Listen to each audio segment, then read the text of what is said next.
बर'नि मुंदांखा एक्टर थाख्लाय नार्जारी बिथांनि देहाखौ खौरां लाहैदों बिपुल बसुमतारी बिथाङा। जायबा आइसक्रिम जानो बिनानाव बिथाङा बे एलबामाव फाव खालामदोंमोन। एक्टर बिपुल बसुमतारी बिथाङा थाख्लायनि माखासे दुखुनि समाव खैफोदनि समाव खौरां लाहैदों। बे समाव थाख्लाय नार्जारी बिथांखौ चिरांनि मोनसे हस्पिटालाव प्राइभेट हस्पिटालाव फाहामथाय होगासिनो दङ। लोगोसे बिथाङा थाख्लाय नार्जारीनि बेबायदि हाल नुनानै गोबां दुखु मोननो फोरमायदों। माखासे बाथ्रा बुंदों आरो माखासे दुखु मोननाय बाथ्रा बुंदों। लोगोसे आथिखालाव थाख्लाय नार्जारी बिथाङा गोबां रां रुफा खहा जाबाय, गोबां रां थाबाय होननानै बुंदों। दा जायफोर बिथांमोना बिथांनि थाखाय डनेसन हरदों बिथांमोनखौबो साबायखर बावदों आरो हाजासे मदद खालामनो थाखाय खावलायदों। दानिया फैदो बिपुल बसुमतारी बिथाङा मा बुंखो खोनासंबानो जाबाय। दिनै आङो गोसोआव बिराद गाबखांनाय मोन्दों। आं मैयासो बे थाख्लाय नार्जारीनि मोनसे भिडिअ नुदों आरो बे एनिथिं एमजि हगारदोंमोन। दा गोबाव समनिफ्रायनो आङो थाख्लायनि खबरखौ मोजाङै मिथियाखैमोन, खिन्थु ओरैनो रायजोफोरनि माने खुगानिफ्राय मिथिदों आरो बिथाङा एसे माने अबस्था गाज्रियाव दं होननानै। दिनै आङो फैनानै नुफैबाय बिथाङा बिराद गाज्रि अबस्थायाव दं आरो ओमफ्राय गोसोआ गाबखांदों आरो बिथांनि जेनाखि गोसोनि खोथा बिथाङा जेखिनाखि माने गावनि मा होनो साननाय, बिथाङा खोब माने संसाराव थांनानै थानो गोसो दं आरो मानसिनि जोनोम लानायानो जोनोमनि उद्देশ্যआनो थांनानै थानाय।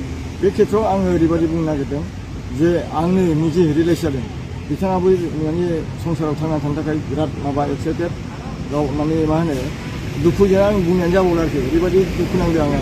बेनि उन्दै माने फिसालायाबो दा खामानि मावनानै जालांदों। बेना थाखा फैसा ओरैबायदि प्रब्लेम जाबाय आरो देहायाबो बिराद गाज्रि जाबाय आरोखि। आगोलनि जेरै थाख्लाय गैला। आं नायनानै बिराद दुखु मोनदों आरोखि। आं दा दिनै माने खोथाखौनो आङो रायज्लायनो हाबावला आरोखि। आं बेबायदि अबस्थायाव दं।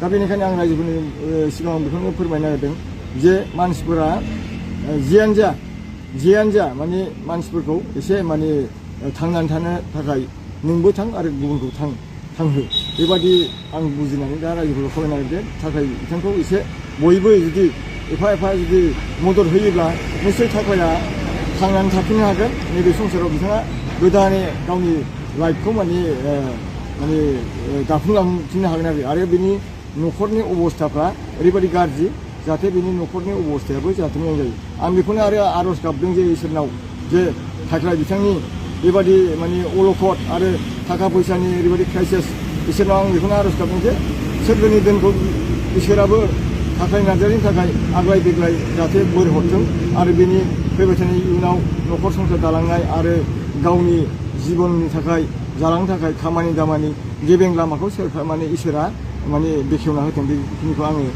नोंथांमोननि सिगां बुंथिदों।